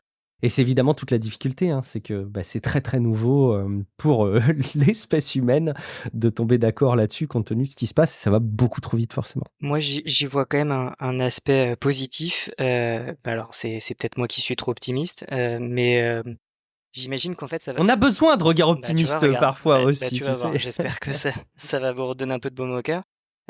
J'estime que ça peut être positif dans le sens où ça peut forcer les gens à se questionner sur la provenance des sources et d'être un peu plus vigilant finalement à toutes les informations duquel on est abreuvé en permanence. Parce que je trouve que de plus en plus, on a énormément d'informations qui vont de partout et sauf erreur de ma part, mais jusqu'à l'arrivée des IA génératives, on n'était pas très regardant sur la qualité des sources, il suffisait que ce soit une photo et on avait tendance à y croire. J'ai l'impression que c'est un peu le phénomène inverse qui se passe maintenant, non? Oui, c'est pas faux, c'est vrai que, alors qu'avant on avait déjà de l'infox et des images détournées à tire-larigot et voilà, énormément de conneries. C'est vrai que c'est l'IA générative, parce que c'est vrai que c'est des trucs artificiels et du coup c'est pas des humains, on a l'impression que ça fait plus peur. Alors qu'en fait, il reste encore, je pense, beaucoup plus d'infox à base d'images réelles détournées que de trucs génératifs pour Carrément, le moment. complètement. Bien Donc sûr. c'est vrai. Non, mais si ça peut être un coup de semonce et voilà, pour réveiller un petit peu, c'est déjà ça, c'est sûr. J'ai l'impression qu'il y a quand même déjà un petit peu, on en avait parlé, ce réflexe qui tend d'ailleurs plutôt à douter de manière excessive, y compris des images authentiques. Mais bon, tu as raison, par contre, clairement, l'arrivée d'intelligence artificielle générative amène probablement à plus de doutes et c'est un truc positif quelque part. Est-ce que ce sera tout aussi positif que de suivre les innovations et ce dans quoi ils continuent d'investir côté Meta et Snap pour nous mettre des lunettes, mais pas simplement des lunettes qui corrigent déjà la vision. Au passage, quand on y réfléchit, juste d'avoir des lunettes qui corrigent le fait qu'on a un défaut de vue, c'est juste génial. Je sais qu'on est au moins 2 dans ce cas-là. Bref, Snap et Meta aimeraient aller plus loin et nous permettre de corriger encore plus la réalité, Guillaume. Oui, parce que la réalité pue. Oui, enfin, à l'heure où on enregistre ça, c'est vrai que c'est pas encore le MetaConnect, hein, parce que c'est demain, c'est le 25 septembre. Donc effectivement, on s'attend à y voir une nouvelle version du Quest 3, le 3S, hein, qui devrait être bien moins cher. On s'attend ici à y voir des lunettes connectées. Bon, probablement deux nouvelles Ray-Ban et peut-être une démo d'Orion, qui seraient donc les vraies lunettes de réalité augmentée de Meta. Hein. Donc voilà, on imagine, bon, on verra bien. En tout cas, Snap, de son côté, lui, on propose déjà sa 5e génération de vraies lunettes de réalité augmentée, hein, et petit à petit, ça se rapproche d'un produit crédible. Bon, la dernière fournée fait des progrès sur tous les plans, faut quand même le dire, c'est vrai, hein, on a un double processeur Qualcomm, donc en fait, on a une puce dans chaque branche de la lunette, ce qui fait qu'en fait, on répartit le boulot sur des puces qui sont plus efficaces que la génération d'avant, et du coup, ça chauffe plus, et ça offre une puissance significative. Et on a des lunettes aussi qui sont mieux finies, avec un champ de vision qui est plus grand. Alors, on a des hologrammes en plus qui sont très fins. Alors, les hologrammes, évidemment, c'est pas des vrais hologrammes au sens holographique, au sens laser, hein, c'est ce qui est affiché en 3 dimensions dans les lunettes, quoi. Et ces trucs-là sont très fins, en fait, parce qu'on est quand même à une résolution de 37 pixels par degré, contre 34 pour le Vision Pro, ce qui veut dire ça veut dire qu'on ne distingue pas les pixels, hein, concrètement. Mhm. Et donc, on est sur un champ de vision de 46 degrés, donc ça, c'est pas très impressionnant, mais c'est quand même nettement mieux qu'avant aussi, et ça commence à devenir à peu près utilisable. Alors, c'est des trucs qui sont plus très nets et très lumineux, même en extérieur. Et surtout, le logiciel aussi est plus mature, c'est pas mal aussi. On a du multi-utilisateur. On peut accéder à l'IA de Snap, et puis on peut interagir avec les deux mains qui sont entièrement reconnues. Hein. Et donc, les interactions sont aussi assez naturelles. Et bon, tout ça a l'air super. Rangez votre carte bleue, hein, on n'est pas encore dans la phase commerciale pure. Les lunettes sont très chères. Elles sont réservées aux développeurs qui sont obligés de souscrire un abonnement d'un an, à minimum $90 par mois. Et le prix en fait, le prix réel des lunettes est sans doute beaucoup plus élevé que $1 200 d'ailleurs. Hein. Parce que vraiment, c'est pas vraiment comme le Vision Pro exactement, mais c'est un peu la même idée. Le but, c'est que les devs s'approprient l'appareil, plus que d'en faire vraiment un commerce très large. Par ailleurs, les lunettes, de toute façon, sont pas prêtes. Elles ont une autonomie famélique de 45 minutes, et elles restent assez ridicules, faut quand même le dire. Hein. C'est pas le swag. Moche. Non, mais voilà, c'est pas le swag. Elles sont beaucoup trop grosses, elles sont très larges, elles sont beaucoup plus grosses que ta tête, en fait. Hein, donc c'est très très bizarre. Donc c'est vraiment pas le top. Donc j'ai toujours été très sceptique, moi, personnellement, en ce qui concerne la pertinence des lunettes de réalité augmentée dans la vie quotidienne, en partie parce que, évidemment, la tech est pas encore là, hein, elle n'est pas ni assez bonne, ni assez accessible. Et puis, de toute façon, l'usage, bon, ponctuellement, c'est toujours pareil, ponctuellement, ça peut être marrant, mais toute la journée, je suis pas sûr du tout que ça soit vraiment pertinent. Pourtant, c'est quand même un objectif clair et exploré par un peu tout le monde, hein, puisque Apple et Meta, pas les derniers. Et pour Meta, quelque part, on peut se dire que ça commence à réussir, parce que, pour revenir donc à cette histoire de Metaverse et tout, les Ray-Ban connectés, finalement, se vendent pas si mal. Elles se vendent même mieux que ce à quoi s'attendait Meta. Alors, c'est pas des lunettes de réalité augmentée parce qu'elles n'ont pas d'écran, mais elles habituent quand même le consommateur à avoir un ordinateur sur la gueule, hein, qui est mine de rien, et c'est pas rien. Il faut dire qu'au moins, c'est des lunettes déjà qui sont normales, elles sont pas plus grosses que des Ray-Ban normales, et elles passent pour des lunettes de soleil tout à fait standard, hein, tout simplement. Elles sont pas extrêmement chères, elles coûtent $300, ce qui est assez cher, mais bon, des lunettes Ray-Ban, c'est cher aussi, hein. Et elles ont un usage propre, qui est avant tout un casque sans fil. Donc vous avez un casque avec une bonne qualité sonore, et un micro qui est aussi de très bonne qualité pour téléphoner. La dernière version marche très bien de ce point de vue-là, et puis vous avez aussi la possibilité de prendre des photos. Prendre des photos à la première personne. vidéos hein. Des vidéos aussi, voilà, et qui sont de pas trop mauvaise qualité non plus. Et puis apparemment, c'est tendance, quoi, là, les vidéos à la première personne, tout ça. Donc ça marche pas mal, et en plus, il y a l'IA. Et l'IA, elle n'est pas au centre du projet, mais elle vient naturellement, finalement, un peu dans tout ça. Puisqu'elle vient dans les commandes vocales, elle écoute ce que vous dites, elle répond à vos questions si vous avez des questions, elle peut reconnaître ce que vous voyez, commenter, vous dire ce que c'est, etc. Donc l'IA, c'est un truc en plus, mais même sans, les lunettes ont un usage. Et quand Meta aura la possibilité technologique de mettre un écran dedans, est-ce qu'on va assister à l'essor des lunettes de réalité augmentée, voire au remplacement du smartphone, hein, le truc qu'on nous promet depuis 10 ans? Bon, moi j'en doute toujours un petit peu, hein, parce que les Ray-Ban restent quand même des lunettes de soleil. Hein, porter des lunettes de soleil quand on n'en a pas besoin, c'est étrange. En intérieur, c'est un peu bizarre, mais je reste aussi persuadé qu'avoir autant de caméras sur soi que de gens dans le métro, c'est un souci, et que socialement, c'est pas bon. Mais c'est peut-être que moi, mais bon, je trouve que socialement, ça passe pas bien. Mais bon, Snap, Meta et ses copains, finalement, veulent très fort me prouver le contraire, donc on verra bien. D'autant qu'il y a aussi un acteur dont on ne sait pas trop ce qu'il est en train de préparer, c'est OpenAI. Puisqu'il semble se confirmer qu'il travaille avec Johnny Ive sur un appareil secret. Pour l'instant, il n'y aurait que 10 personnes qui travailleraient dessus au sein de Lovefrom, hein, qui est la boîte de Johnny Ive. Rockstar oblige, On évoque déjà des sommes indécentes investies par tous les fonds que tu veux. Mais bon, ex-employé d'Apple ou pas, super hype ou pas, on a constaté que ça n'empêchait pas du tout de produire un appareil strictement nul et de faire un bit commercial aussi historique que mérité. Cela dit, qu'est-ce que c'est? Est-ce que c'est un nouveau Rabbit ou est-ce que c'est des lunettes type Ray-Ban? On n'en sait rien pour l'instant. Mystère. Steph, t'es prêt, toi, à t'équiper comme ça de lunettes? Je pense que pour certains usages dans le domaine médical, ça doit peut-être avoir une plus-value, non? Tu y vois un potentiel, toi, à défaut d'un intérêt aujourd'hui? C'est exactement ce que j'allais te dire en fait. Du point de Ah vue bah, professionnel, je trouve que ça serait carrément utile. Il y a déjà pas mal de médecins d'ailleurs qui bossent sur la réalité augmentée et la réalité virtuelle, pardon, pour justement la formation des étudiants. Donc ça, c'est carrément utile. Par contre, je souscris complètement à l'opinion de Guillaume. Socialement, les porter au quotidien, enfin, je veux dire, ça me semble pas réaliste, quoi. ouais. Pas à l'époque dans laquelle on vit. Et surtout pas les spectacles horribles là, enfin les lunettes Snap, pitié, pitié, embauchez un designer quoi, faites quelque chose parce que même si elles sont grosses, elles sont terriblement ridicules. Au passage, sur les conséquences de l'arrivée de l'intelligence artificielle, hein, on en a parlé un petit peu au travers de l'image, mais plus globalement, on va pouvoir se pencher un petit peu sur les effets ou les non-effets sur les élections. Guillaume, quoi de neuf dans ce domaine? Bah écoute, l'IA générative est-elle ou non un danger pour la démocratie, ou bien notre démocratie est-elle déjà niquée de toute façon? Bah, je pencherais Ah. pour la seconde solution hein, quand je regarde les infos et cette étude, relayée par MIT Tech Review, hein, qui s'est intéressée aux élections en Europe entre mai et août 2024. Il y a des élections en Angleterre et en France, et puis bon, les européennes.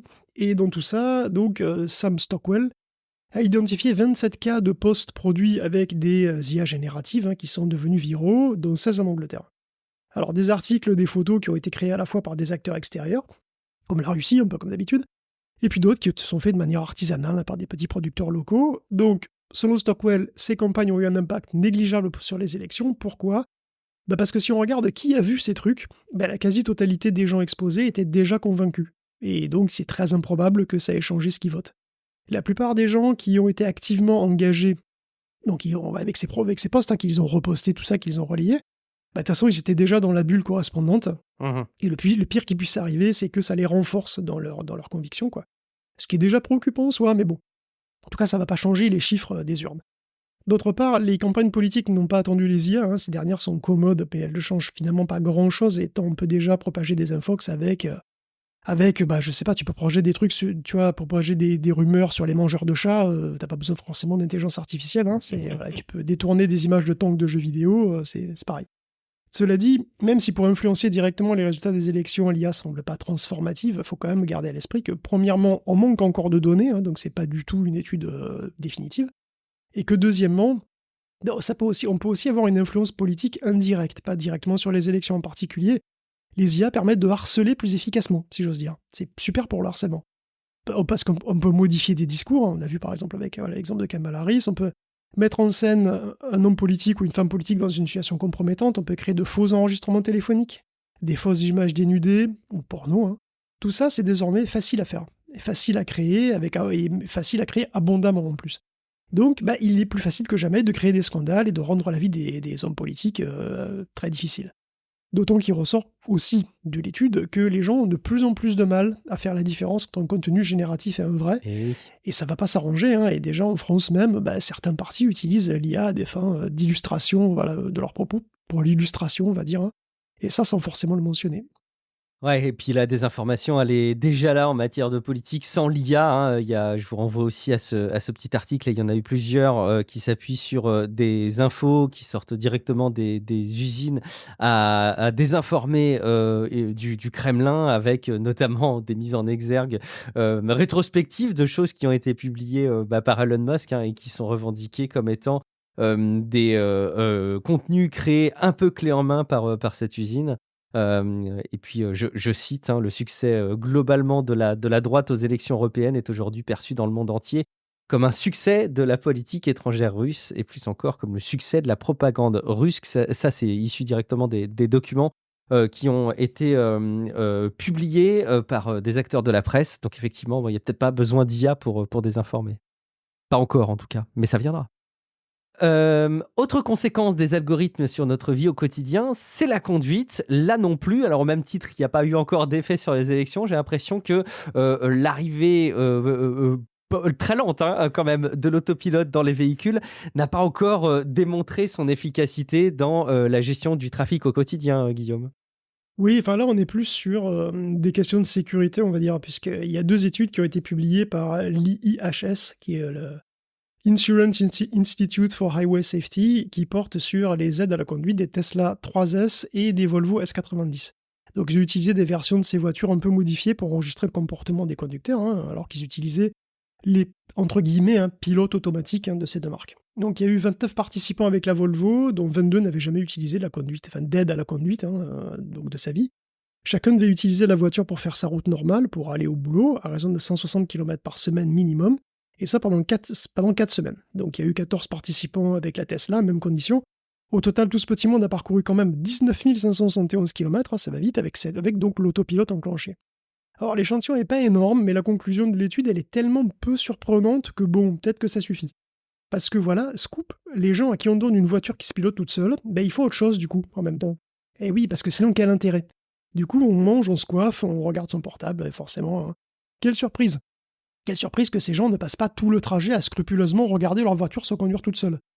Oui, bien sûr, donc du coup, tout ça, ça a donné lieu à des alertes de vigilance. Il y en a eu 3858, pour être précis.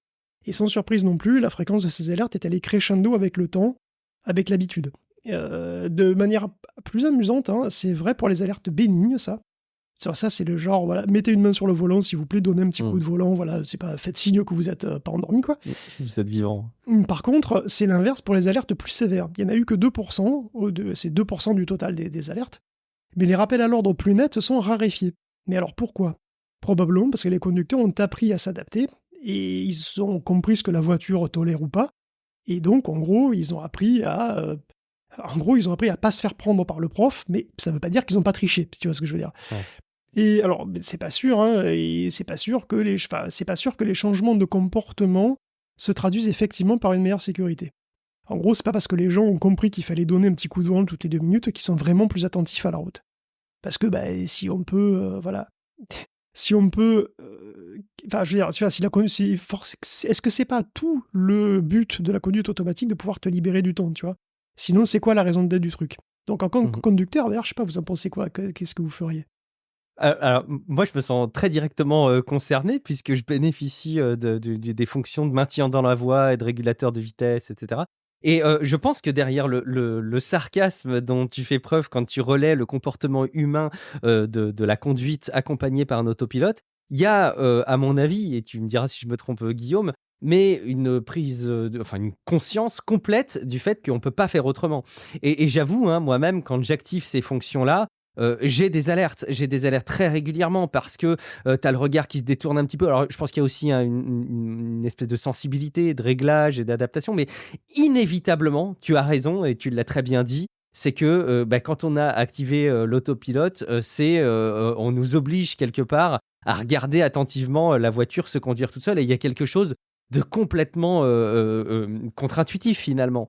Et donc, oui, je pense qu'effectivement, l'autopilote amène à un manque de vigilance de 2 choses l'une. Soit on a besoin d'autopilotes qui savent vraiment conduire une voiture toute seule, et vous savez ce qu'on en pense concernant les 100% des trajets du quotidien que les gens font.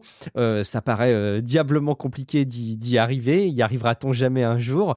Soit effectivement, il faut peut-être limiter ces fonctionnalités, je sais pas, mais effectivement, ça amène à des biais. Quelque part, là aussi, si je devais trouver une analogie, Guillaume, j'ai l'impression que c'est comme si on apprenait aux gens qui peuvent boire, mais que quand ils soufflent dans le ballon, on ne détecte pas l'alcool, quoi. Et forcément, ça amène à des situations qui sont dangereuses, quoi.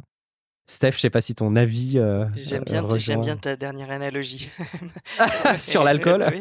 La question, c'est est-ce qu'on fait confiance à Elon ou pas? C'est ça en fait, hein? Ouais. Est-ce que du coup, ce qui a été marketé, il faut y croire ou pas? Dans les faits, c'est exactement ce qui a été marketé. C'est lâchez votre voiture, jouez aux jeux vidéo. Sauf erreur de ma part, Guillaume, arrête-moi si je dis une bêtise, mais ils n'ont pas installé un système justement multimédia au sein de la Tesla avec Oui, les dernières Tesla sont à peu près aussi puissantes qu'une PlayStation 5, on pouvait jouer à The Witcher dessus. voilà. Mais, Donc est-ce mais pas que pendant que ça conduit, hein. Je vous rassure, les jeux et les divertissements sont pas ah accessibles bon? pendant la conduite.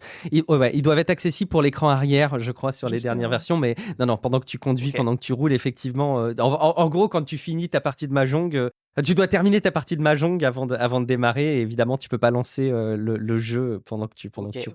Même pour le passager, hein. J'ai été médisant alors. My bad, Elon. Mais en fait, il n'y a pas besoin de ça. C'est ça qui est terrible. C'est que quand je reviens un petit peu sur ce que décrit Guillaume, c'est que finalement, le simple fait de regarder le trajet, tu vois, qu'il y a un truc qui finalement est très éloigné d'un divertissement et qui peut être très directement lié à la conduite. Ben, je pense que quand tu as une voiture qui tend à se conduire toute seule, même si c'est dans certaines conditions, ben, tu es un petit peu plus attentif parfois au trajet que ça prend, à quel patelin tu traverses, etc. Alors que ces informations-là, tu vas beaucoup moins t'y attarder si c'est simplement un GPS avec une voiture que tu conduis à l'ancienne, quoi, manuellement. Donc, non, je retiens le danger qu'il y a derrière. Guillaume, tu as pu te pencher aussi sur l'avenir, hein, de l'humanité, à savoir les plus jeunes, nos enfants. Quel est leur rapport avec l'intelligence artificielle générative, justement? Écoute, ChatGPT aura 200 millions d'utilisateurs, mais c'est qui? Si on en croit en rapport de Common Sense Media, bah, toutes les classes d'âge sont pas du tout également représentées, et en fait, il y a quand même beaucoup de jeunes. Le rapport se penche sur l'usage de l'IA chez un groupe de lycéens et leurs parents, et il en ressort que la moitié des lycéens ont déjà utilisé un chatbot, comme Gemini ou GPT, hein, et que 34% auraient déjà utilisé un générateur d'images, et même 22% un générateur de vidéos. Et ça rejoint totalement, et même c'est même un petit peu en dessous, une autre étude qui a été faite fin 2023 en Angleterre, qui montrait que 79% des lycéens utilisaient des outils d'IA générative. Mais même 40% chez les plus jeunes, d'ailleurs, entre 7 et 12 ans, donc ça commence assez tôt, hein, vraiment. Comparativement, les adultes anglais n'étaient que 31% à faire de même. Donc il y a même vraiment une disparité, ce qui rejoint le point de l'étude américaine. Alors, en fait, ça rejoint le fait que, selon l'étude américaine, la plupart des parents, 80%, n'ont pas conscience que le rejeton s'amuse avec des IA. De même, pratiquement aucune institution scolaire n'a de politique claire sur le sujet, donc il n'y a pas de raison de se priver. Et il y a beaucoup de cas d'usage qui sont assez évidents, hein, donc la plupart du temps, on cite l'aide aux devoirs, la traduction Oui. de texte pour trouver des idées, Mhm. on cite évidemment le fun, parce que voilà, que ce soit pour s'envoyer des images délire ou pour discuter de tout et de rien avec un chatbot quand on s'emmerde, hein, voilà, c'est pas compliqué. La moitié des parents sont inquiets de ça d'ailleurs, hein, ils pensent que ça peut affecter l'apprentissage ou l'esprit critique de leurs enfants, mais ils sont pas tous pessimistes non plus, hein. L'IA, ça peut les aider au sens large à être plus créatifs, et puis ça peut les aider dans les études, parce que bah voilà, s'il y a personne, bah, si c'est un chatbot pour répondre à leurs questions de manière fiable, finalement, très bien quoi. Donc, quand les parents sont pas opérationnels pour aider aux devoirs aussi, bah, pourquoi pas, tu vois, quelque part. Et les parents black, d'ailleurs, étonnamment, je sais pas, sont plus optimistes dans l'ensemble que les parents blancs et latinos. Dans l'ensemble, les ados eux-mêmes, d'ailleurs, ont des sentiments qui sont relativement mitigés, puisqu'ils ont conscience aussi qu'il faut apprendre à se servir de ces trucs, et que même il faut le faire très tôt, et même ils préconisent que ce soit finalement dès le primaire, quoi. On devrait apprendre comment ça marche et les limites de ces trucs dès le primaire. Et sur ce point-là, c'est vrai que je les rejoins, évidemment. Complètement d'accord. Je pense qu'il faut complètement repenser le paradigme éducatif avec l'arrivée de ces outils. Je pense que plutôt que de lutter contre la marée, ce serait quand même vachement plus pertinent de travailler à son intégration au plus tôt dans le parcours éducatif. Donc je suis 100% d'accord. Dès le primaire, sincèrement. Ouais, je suis complètement d'accord. Enfin bon, après, quand je connais la réalité de certaines adoptions de technologies, par exemple dès le primaire, qui sont assez éloignées de l'IA, je me dis il y a encore plus de chemin à parcourir qu'on ne le pense. Je me posais la question du passage effectivement sur les personnes noires qui sont plus enthousiastes. J'arrivais pas à m'expliquer. Je ne sais pas si l'un ou l'autre, vous aviez des raisons qui tendraient à expliquer un enthousiasme plus grand sur ce type d'outils. Alors, il y a une explication qui a trait au fait que chez les minorités, si tu veux, on est encore plus client des IA génératives, parce que ça peut être tout simplement un palliatif à l'isolement. Et Mhm. donc, c'est parce que au plus les gens sont isolés, au plus ils se tournent vers des IA pour avoir des réponses aux questions, effectivement, pour avoir des aides, Mhm. justement, hein, parce que voilà, dans les familles défavorisées, c'est encore plus difficile d'avoir des aides pour les devoirs, etc. Donc on se tourne plus facilement, plus spontanément vers les IA génératives, et puis aussi de manière un petit peu plus triste, parce qu'il y a aussi peut-être plus de problèmes de solitude et d'isolement, et que on peut Mhm. aussi trouver de la compagnie dans les IA génératives, quoi. Hyper intéressant. Si on tord si comment on dit, on tend, non, comment on dit, on tord le sujet, on tend le trait. Oh là, j'arrive pas à trouver l'expression qui va bien. En tout cas, continuons le raisonnement et accentuons encore une fois cette relation avec des intelligences artificielles, mais quitte à la projeter comme un véritable réseau social. Grosso modo, c'est au lieu d'avoir un chatbot, eh ben, tu pourrais te créer ton propre réseau social avec plein d'entités par intelligence artificielle. Guillaume, c'est allez, un petit peu l'idée qu'il y a derrière cet outil que tu as identifié, Social AI. Ouais, il y a quelques semaines, on parlait d'un réseau social, entre guillemets, qui s'appelait Butterflies, où on n'avait que des IA dedans. C'était un réseau où on créait des personnages fictifs, les Butterflies, et ensuite ils interagissaient ensemble de manière automatisée. Puis on regardait un petit peu cet aquarium à IA, et puis évidemment on pouvait aussi y plonger pour titiller les poissons, voilà, enfin les papillons, les titiller nous-mêmes. Alors le concept était déjà assez étrange, et pourtant on revient cette semaine avec un truc qui est très analogue et peut-être encore un peu plus triste. C'est Social AI, effectivement, qui n'a de social que le nom, puisque le but, c'est d'aller au-delà de la bulle de filtre des réseaux sociaux, puisque c'est d'aller de faire créer une bulle tout court. L'objectif de ce truc, c'est de simuler un réseau social autour de toi. Donc c'est un réseau social privé et solitaire. Donc on est dans l'oxymore total, c'est un réseau social solitaire. C'est génial. Dans lequel voilà, vous créez un compte et vous choisissez le type de gens qui vont vous suivre. Et ces gens sont des IA, ils vont commenter ce que vous dites, ils vont discuter, voilà, vous pouvez effectivement répondre, etc. En gros, tu as ton propre ersatz de Twitter à toi. À quoi ça sert ? D'après son créateur Michael Seyman, c'est conçu pour aider les gens à se sentir écoutés et pour leur offrir un espace de réflexion, de soutien et de retour d'information qui agit comme une communauté soudée. C'est une réponse à toutes les fois où je me suis senti isolé, je cite Michael Seyman. Pas moi, parce que moi déjà, les vrais réseaux sociaux, alors t'imagines ? Ou comme si j'avais besoin d'une oreille attentive et je n'en avais pas, voilà, tout ça. Bon. Donc, je sais pas si c'est le truc le plus triste que vous ayez entendu cette semaine, mais voilà, j'espère pour vous d'ailleurs, comme ça veut dire que votre vie n'est pas si triste. Mais voilà, est-ce que c'est vraiment efficace quand on est seul d'avoir un faux réseau social de gens artificiels qui font semblant de faire attention à toi ? Je sais pas, tu peux évidemment prendre ça comme un jeu, mais enfin, ça va pas t'amuser très très longtemps, j'imagine. Alors, je sais bien que les chatbots récréatifs ont pas mal de succès, mais c'est du jeu de rôle. Là, c'est quoi ? On simule Twitter avec des bots qui d'ailleurs sont jamais méchants, jamais très malins non plus, d'ailleurs, ils sont très stéréotypés. Et du coup, d'ailleurs, on n'y croit pas trop. C'est aussi peut-être ça le problème, on ne croit pas une seconde qu'on est sur un vrai réseau social. Mais c'est un souci qui pourrait changer avec la taille des modèles, tu vois. Mais je me demande vraiment à qui s'adressent ces simulateurs de réseaux sociaux. Je sais pas, les vrais réseaux sociaux sont déjà pas assez artificiels pour vous, je sais pas. Moi, j'ai lu cette news, mais avec une stupéfaction croissante au fur et à mesure que je le lisais. Les justificatifs, il est merveilleux, le créateur, là, il faut lire tous les justificatifs qui sortent, c'est juste incroyable. Son justificatif, c'est j'aime pas me sentir seul, donc je crée des fausses personnes qui vont flatter mon ego tout au long, finalement, des interactions que je peux avoir avec eux.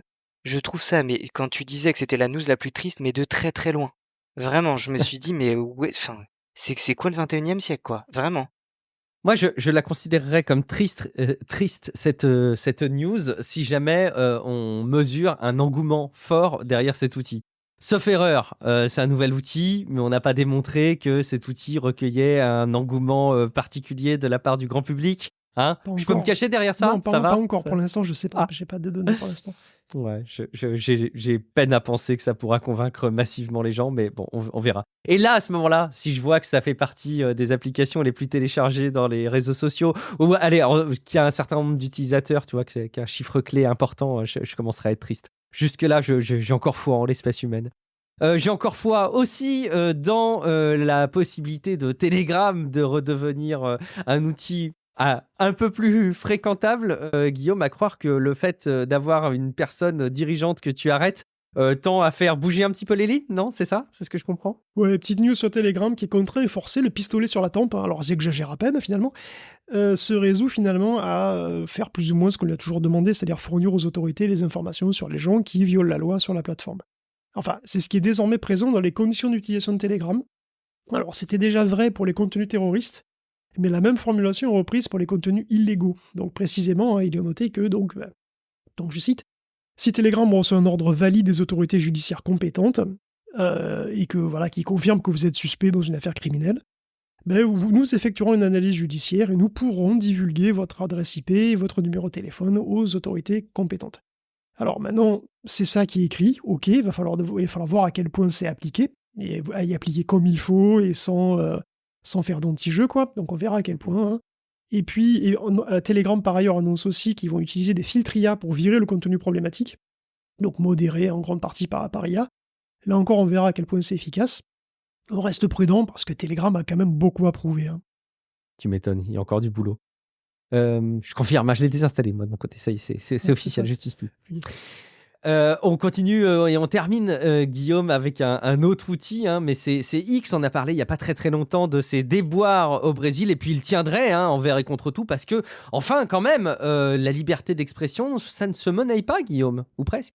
Écoute, après moult psychodrames, comme avec tout ce qui touche de près ou de loin à Elon Musk, l'avenir de X au Brésil semble s'éclaircir. En fait, il semble en avoir un d'avenir juste puisque le réseau vient officiellement de faire ce que demandait le juge Moraes depuis le début, c'est-à-dire virer les comptes extrémistes qui contestaient l'élection, nommer un représentant légal pour X au Brésil, et puis payer les amendes aussi, tout simplement.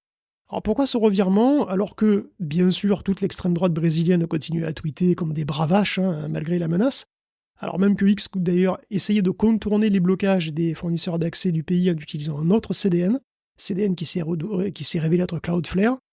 Alors, en fait, X avant avait une IP fixe. Et puis, pour une raison inconnue de nous, il est passé ensuite par Cloudflare, et avec Cloudflare, ça change constamment d'IP. Et du coup, les FAI étaient embêtés parce qu'ils ne peuvent pas bloquer Cloudflare. Tiens. Parce que bloquer Cloudflare, c'est bloquer la moitié d'Internet. Mais ils ont contacté Cloudflare, et Cloudflare a accepté de séparer le trafic de X pour qu'il puisse être bloqué malgré tout. Et du coup, il a fini par être bloqué quand même. Alors X a toujours dit que ce blocage était non intentionnel, ce qui n'a pas convaincu grand monde, faut l'avouer. Et donc De Moraes, qui était en pétard, du coup, a menacé de mettre 900 000 $ d'amende à X pour chaque jour où il serait encore en ligne. Ça fait beaucoup. Voilà, donc tout ça, et peut-être aussi les considérations bassement matérielles sur le manque à gagner, ça a probablement fini par faire pencher la balance et faire que X arrête de jouer au con et virer les 4 comptes qu'on lui a demandé, le 4 comptes d'allumer là qu'on lui a demandé de virer, et puis que la vie normale peut reprendre, enfin. Eh ben, enfin, quelle conclusion de ce conflit. Merci Guillaume pour cette veille, pour cette compilation d'informations essentielles pour la semaine. On se doit quand même de conclure cet épisode avec une petite rubrique jeux vidéo, parce que là aussi, ça me faisait plaisir dans le sondage que je vous ai partagé et auquel vous avez répondu. Il y a plein de retours qui sont assez positifs sur la présence et la veille autour des jeux vidéo. Donc, on est ravis en tout cas que ça vous plaise. Et puis, c'est Steph d'ailleurs qui va inaugurer un petit peu cette rubrique, parce que juste avant qu'on enregistre, il nous a hypé quelque chose, il nous a fait un teasing de malade. Il a dit: j'ai un jeu incroyable, il est absolument génial, il faut absolument que je vous en parle. Je suis sûr que ça va vous plaire à mort, surtout à toi, Guillaume Poggiaspala. Donc, je ne sais pas comment je dois le prendre et comment Guillaume doit le prendre, mais de quoi s'agit-il, Steph? Bon, alors c'est vrai que je l'ai hypé, hein. Bon, on va voir. On va essayer de le faire. J'ai à peine exagéré ce que tu Non, nous c'est as dit. vrai, c'est vrai, tu as raison. Bon, alors, donc je prends ma casquette de vendeur de téléachat et on va le présenter façon marketing du siècle dernier. Donc, Ok. si tu aimes les JRPG, si Secret of Mana te manque, si tu as envie de faire une expérience vidéoludique en mode doudou des années 90, alors j'ai le jeu pour toi. Il s'appelle Star Ocean The Second Story Air. Il est sorti en novembre 2023 sur, il me semble, presque toutes les plateformes. Moi, j'y joue sur PS5. Il a un score métacritique de 86%. C'est incroyable. Voilà, j'ai pas d'autre mot à dire que ça. C'est vraiment un JRPG à l'ancienne. Il est magnifique. Donc pourquoi à l'ancienne? Le R, c'est remaster en fait. C'est un jeu qui a été remasterisé. Tous les décors sont en 3D isométrique, si je dis pas de bêtises, et les personnages principaux sont en pixel art. Et c'est vraiment un chef-d'œuvre. Vraiment, vraiment un chef-d'œuvre. Allez-y, foncez. Je sais qu'après le Steam Deck, on va finir par croire que je suis un vendeur professionnel, mais je vous assure que non. Dans la vie, je fais autre chose. Mais ça, c'est vraiment une belle expérience. En plus, il est très souvent en solde. Moi, je l'ai touché à 25 ou quelque chose comme ça, 25 €, je crois. Et vraiment, pour le prix, ça vaut le coup. Attends, je crois que j'ai joué à la démo sur Switch de celui-là. Ah. Il me Et semblait. alors, t'en as pensé quoi? Il est magnifique. Alors, c'est bien lui qui a une esthétique 3D pixel un petit peu. C'est ça. Ouais, C'est voilà. ça. C'est pas exactement comme Octopath, mais ça y ressemble un peu. C'est un peu la même Exactement, idée. et c'est en Ouais. mode space opéra en fait. C'est vraiment, t'es dans un monde un peu fantasmagorique comme ça. C'est génial. Vraiment, c'est à faire, hein. C'est Que- trop cool. La question que je me pose juste, c'est qu'est-ce qui fait qu'il recueille à ce point-là ton engouement et que tu le recommandes? Bah, j'allais dire par rapport à d'autres JRPG, parce qu'il y a aussi plein de titres qui sont très plaisants en Alors, ce moment. déjà graphiquement, c'est comme disait Guillaume, il est magnifique. Mm. Ils ont une réorchestration symphonique qui est incroyable, hein. Franchement, je connaissais pas Ok. je suis pas un die-hard des jeux comme ça, donc je les connais pas. Mais là, j'ai appris que le compositeur, apparemment, c'est une méga vedette. Et surtout, le système de combat. Moi, je suis pas très système de combat, tu sais, en tour par tour, c'est pas forcément trop ma came. Et là, tu peux choisir de jouer en tour par tour, mais surtout, tu peux jouer comme à la Secret of Mana, c'est-à-dire vraiment à attaquer avec le bouton de la manette directement. Et ça, en temps réel. Et ça, ça change complètement l'expérience de jeu parce que tu peux te déplacer et en fonction de la façon dont tu te déplaces, bah, du coup, tu vas avoir plus de puissance parce que tu vas attaquer l'adversaire par derrière, par exemple. C'est- Ok, ok, ok. Eh ben, écoute, hyper intéressant. Les amateurs de JRPG ou peut-être ceux qui voudraient s'y frotter auront probablement une reco comme ça d'un titre auquel ils pourront tester leurs compétences. Et puis surtout, s'il est en solde assez régulièrement, vous pouvez vous faire des petites alertes. Eh ben, merci pour la préco, Steph. Plaisir. On continue avec une rubrique jeux vidéo avec d'autres infos. Donc, avec Nintendo, hein, qui semble montrer une fois de plus que c'est compliqué, hein. Les relations, ils sont pas là pour leur image avant tout et pour passer pour les good guys quand même, j'ai l'impression. Ben, pas toujours, non, faut dire. Non, non, Ouais. Nintendo, enfin, c'est des brutes assoiffées de sang, hein, faut le dire quand même. Ben, alors, ils viennent d'attaquer Palworld. Pourquoi je dis ça? C'est parce qu'ils viennent d'attaquer Palworld en justice. Enfin, ils viennent d'attaquer plus précisément Pocket Pair, donc son auteur, pour être précis, et pas du tout C'est pour ce étonnant que vous qu'ils le croyez. fassent aussi tard, en fait. Oui, mais c'est probablement pas pour ce que tu crois, parce qu'on aurait pu Ah, penser, ok. vu le design très inspiré des monstres de Bah Palworld, oui, que ce serait ça le problème. Mais en bah fait, oui. non, parce que les designs sont suffisamment différents et le style de jeu est aussi difficile à confondre Mhm, avec Pokémon. C'est pas, tu vois que c'est pas un plagiat de Pokémon, c'est pas la même chose. mhm, Il y a pas de mhm. l'ensemble dans Pokémon, tu vois. Non, Nintendo, il attaque en violation de brevets et il va le faire très probablement sur des brevets obscurs, même si j'ai pas le détail, et sur des brevets très techniques, d'une manière qu'il est quasi sûr de gagner. Parce que Nintendo, il gagne toujours à la fin. C'est comme Starsky et Hutch. D'après la plainte qui est déposée donc au Japon contre Pocket Pair, enfin, Pocket Pair est aussi japonais, hein, donc c'est vraiment un truc, une affaire vraiment totalement japonaise. Aux dernières nouvelles, Pocket Pair d'ailleurs n'avait lui-même non plus aucune idée des brevets sur lesquels on l'attaquait. Il savait pas du tout ce qu'on le reproche. Mais bon, pour vous donner une idée du niveau de détail avec lequel Nintendo peut vous emmerder si ça lui prend, on peut prendre l'exemple de Colopel.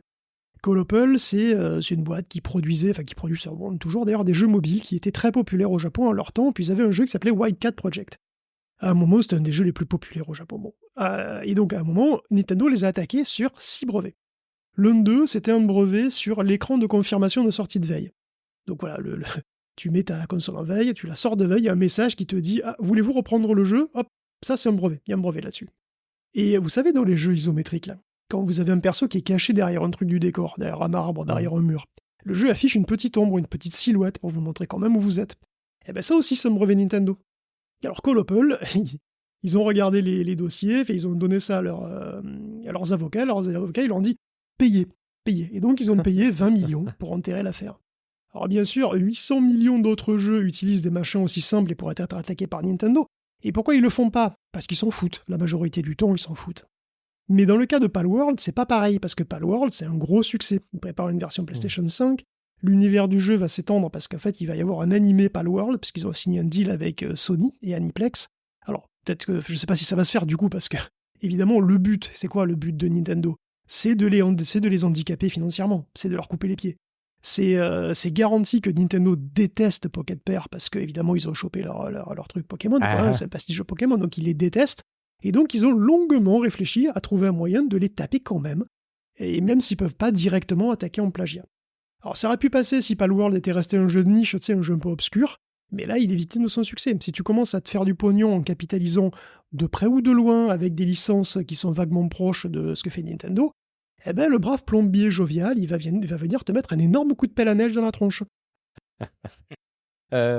c'est dur quand même à supporter. Mais en plus, c'est pas le seul cas, hein, d'affrontement sur le terrain juridique dans le domaine du jeu vidéo, avec des menaces financières assez lourdes, Guillaume. Ouais, Nintendo est pas le seul à faire son patent troll, parce que là, il n'y a pas d'autre manière de voir ça. Il faut voir la réalité en face, c'est des patents trolls.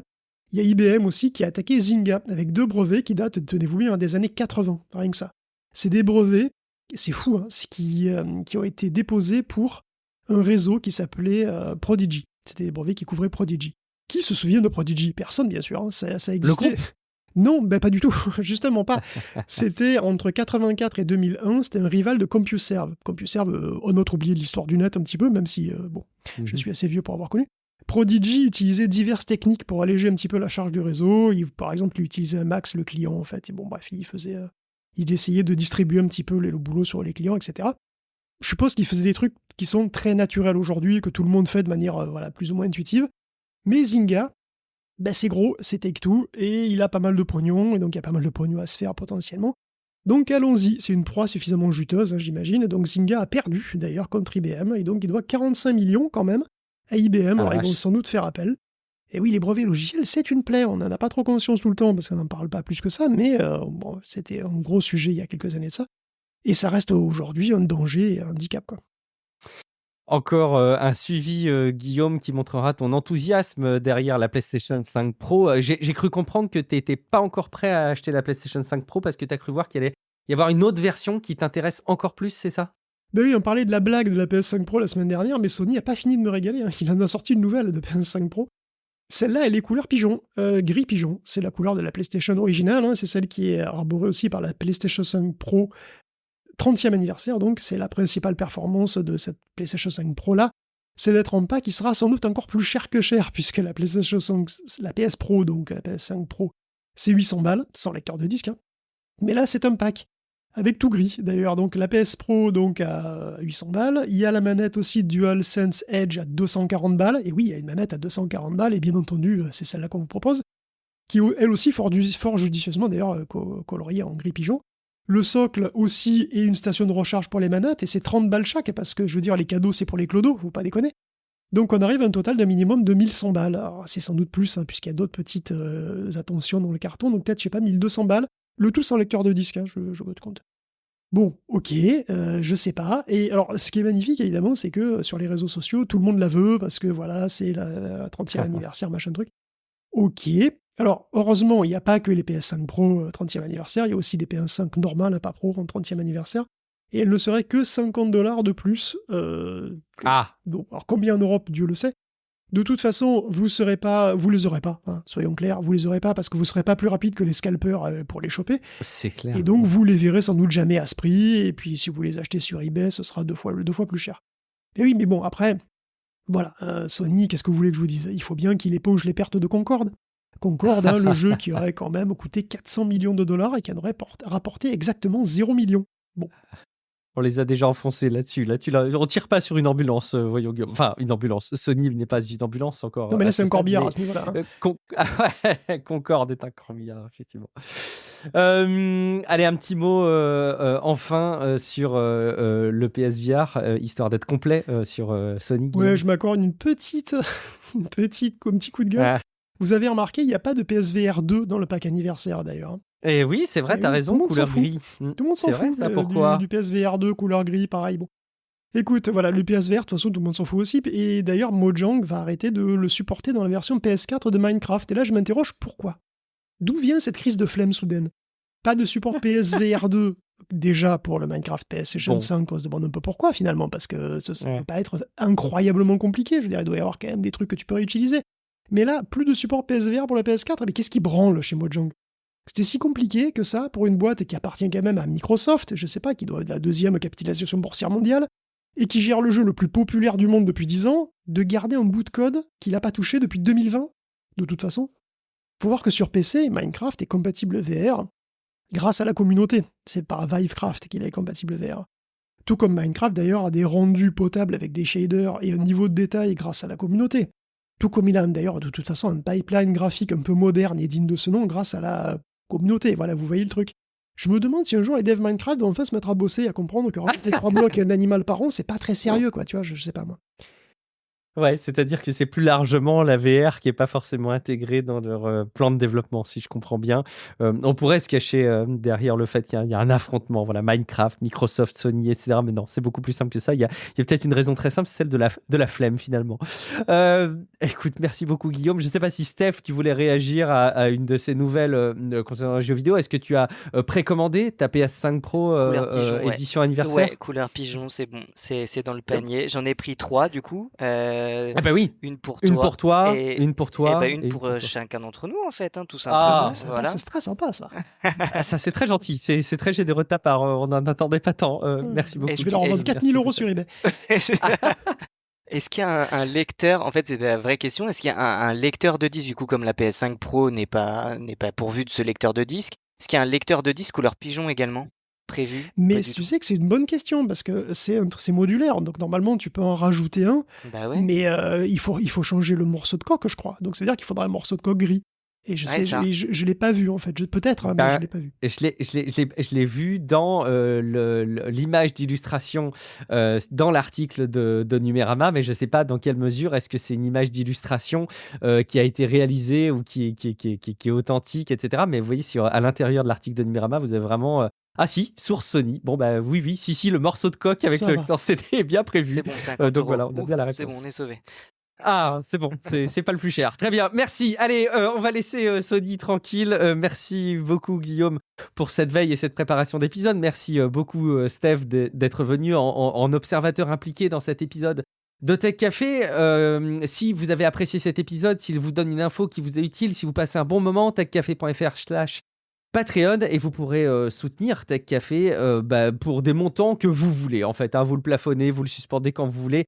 Et puis vous découvrirez aussi peut-être d'autres créateurs que vous pourrez soutenir sur Patreon. Ils sont présents sur la page patreon.com/techcafé.